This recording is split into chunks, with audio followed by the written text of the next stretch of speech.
Hey, feeling good, like I should. When in dark, I walk around the neighborhood. Feeling blessed.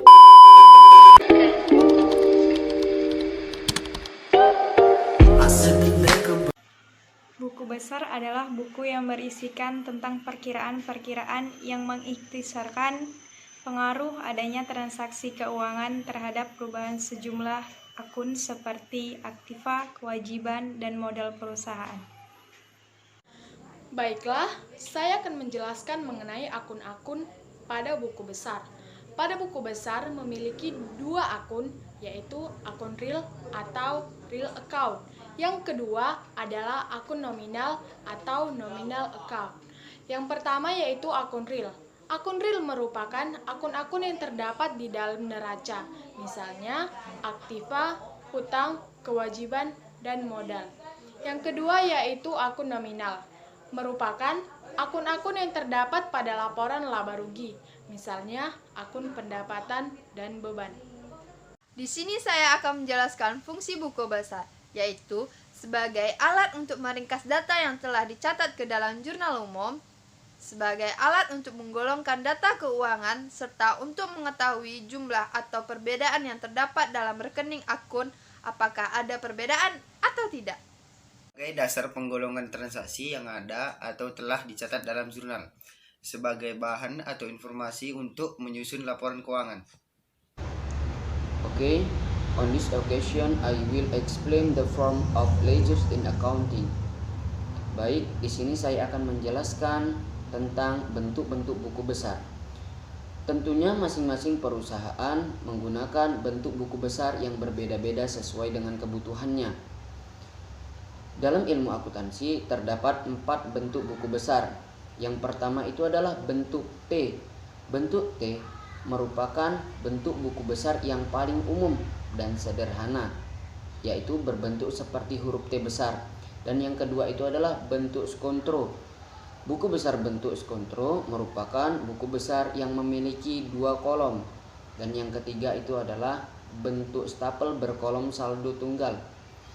Buku besar bentuk stapel berkolom saldo tunggal merupakan buku besar yang digunakan apabila jumlah transaksinya banyak. Dan yang keempat itu adalah bentuk stapel berkolom saldo rangkap. Sama saja dengan bentuk stapel berkolom saldo tunggal, namun hanya saja bedanya pada buku besar bentuk stapel berkolom saldo rangkap, pada kolom saldonya terbagi kepada 2 kolom lagi, yakni kolom debit dan kolom kredit. Cara melakukan posting dari jurnal ke buku besar. Langkah yang pertama adalah pindahkan tanggal kejadian yang ada pada jurnal ke kolom tanggal di buku besar yang bersangkutan. Yang kedua, pindahkan jumlah debit ataupun jumlah kredit ke kolom debit dan kredit pada buku besar yang bersangkutan. Dan yang ketiga, catat nomor halaman jurnal ke kolom referensi buku besar yang bersangkutan. Penjelasan atau keterangan singkat di kolom keterangan pada jurnal bisa dipindahkan sama juga, yaitu di buku besar. Jika aktiva bertambah, posisinya di debit, dan jika aktiva berkurang, maka posisinya di kredit. Jika kewajiban bertambah, maka posisinya di kredit, dan jika kewajiban berkurang, maka posisinya di debit. Jika modal bertambah, maka posisinya di kredit, dan jika modal berkurang, maka posisinya di debit. Jika pendapatan bertambah, maka posisinya di kredit, dan jika pendapatan berkurang, maka posisinya di debit. Jika beban bertambah, maka posisinya di debit, dan jika beban berkurang, maka posisinya di kredit. Jika prepaid bertambah, maka posisinya di debit, dan jika prepaid berkurang, maka posisinya di kredit. Oke, di sini saya akan membahas beberapa contoh-contoh soal analisis dari materi buku besar.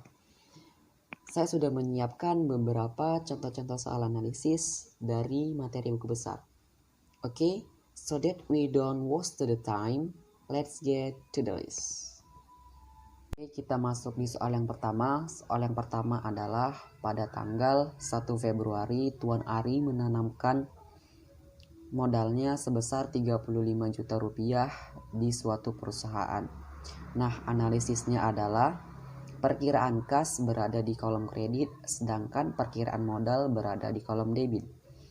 Kemudian soal yang kedua yaitu pada tanggal 2 Februari sebuah bank telah menambah kasnya.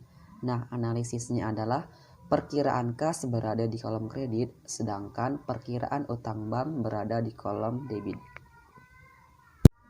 Oke, kita lanjut soal yang ketiga, yaitu pada tanggal 4 Februari seseorang telah membeli perlengkapan bengkelnya secara tunai. Analisisnya adalah perkiraan kas dicatat di kolom kredit, sedangkan lawannya diisi dengan aktiva, yaitu perkiraan peralatan bengkel dicatat di kolom debit. Kemudian soal yang keempat, yaitu pada tanggal 7 Februari seseorang telah membeli perlengkapan tokonya dengan dana tunai, yaitu sebesar Rp1.400.000. Analisisnya adalah perkiraan kas dicatat di kolom kredit, sedangkan perkiraan perlengkapan toko dicatat di kolom debit.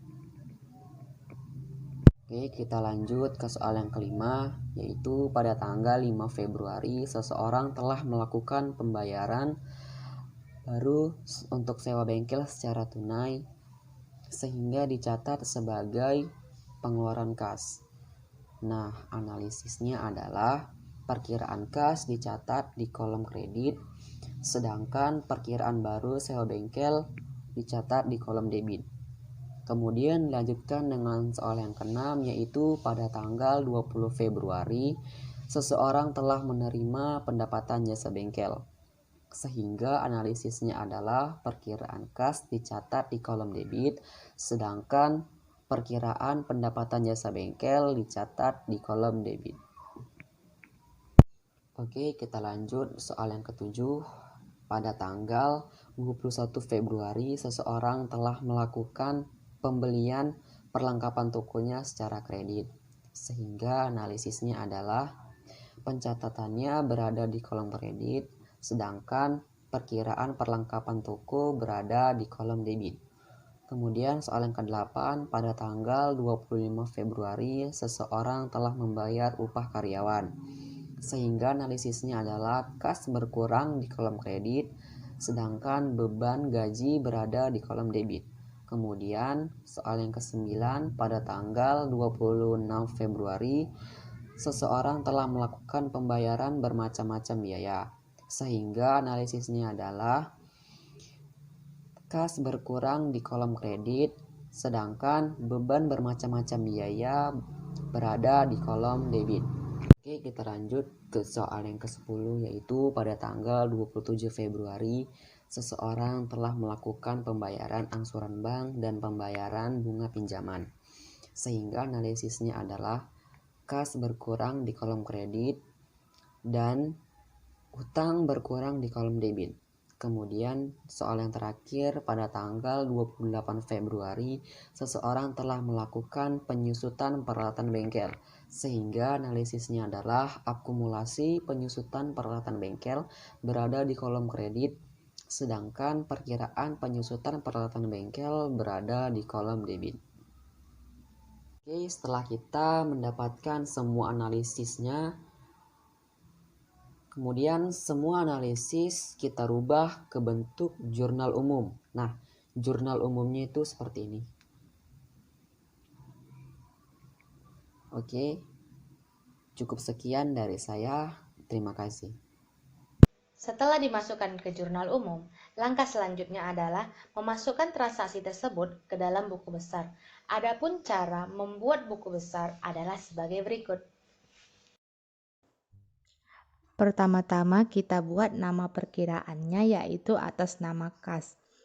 Pada tanggal 1, Tuan Hari menanamkan modalnya sehingga kas bertambah, dimasukkan di kolom debit sebesar 35 juta. Saldonya juga sebesar 35 juta. Pada tanggal 2, menerima kredit bank sehingga kas bertambah 90 juta di kolom debit sehingga saldonya menjadi 125 juta karena ditambah saldo sebelumnya pada tanggal 1. Pada tanggal 4, membeli peralatan sehingga kas berkurang sebesar 75 juta di kolom kredit dan saldonya menjadi 50 juta akibat pengurangan dari saldo sebelumnya. Begitu juga pada tanggal 5 dan 7, saldo berkurang karena pembayaran sewa dan pembelian perlengkapan yang ditaruh di kolom kredit sehingga saldonya menjadi 45.600.000. Kemudian pada tanggal 20, kas bertambah akibat menerima pendapatan jasa sebesar 52 juta sehingga saldo akhirnya menjadi 97.600. Begitu pula pada tanggal 25, 26, dan 27. Kas berkurang akibat transaksi pembayaran dan ditaruh di kolom kredit sehingga saldo akhirnya atas nama kas adalah 82.600.000 rupiah. Setelah itu pada perkiraan perlengkapan. Pada tanggal 7, membeli perlengkapan secara tunai sebesar 1.400.000 sehingga perlengkapan atau harta bertambah di kolom debit. Saldonya tetap sama dengan transaksi. Pada tanggal 21, membeli perlengkapan secara kredit. Perlengkapan atau harta bertambah di sebelah debit sebesar 6 juta, sehingga saldo yang ditambahkan pada transaksi sebelumnya menjadi 7.400.000. Setelah itu, pada perkiraan peralatan, pada tanggal 4 membeli peralatan sebesar 75 juta di sebelah debit sehingga saldonya 75 juta juga. Perkiraan akumulasi penyusutan peralatan. Pada tanggal 28 terjadi penyusutan sebesar 1.900.000 di kolom kredit sehingga saldonya menjadi 1.900.000. Sewa gedung dibayar muka. Pada tanggal 5 membayar sewa gedung sebesar 3 juta di kolom kredit sehingga saldonya pun tetap sama. Perlu diketahui, buku besar itu harus sesuai dengan jurnal umum. Maka jika ingin membuat buku besar, transaksi harus diposting dulu ke jurnal umum. Selanjutnya, perkiraan utang dagang. Pada tanggal 21, membeli perlengkapan secara kredit sehingga membuat utang dagang bertambah di sebelah kredit sebesar 6 juta. Saldonya pun tetap sama. Utang bank. Pada tanggal 2 sebelum Tuan Hari meminjam uangnya sebesar 90 juta sehingga utang bank bertambah di sebelah kredit dan pada tanggal 27 membayar utang bank sebesar 5 juta dimasukkan di kolom debit sehingga saldo utang yang masih harus dibayar sebesar 85 juta rupiah. Perkiraan modal. Pada tanggal 1, Tuan Hari menanamkan modalnya sebesar 35 juta.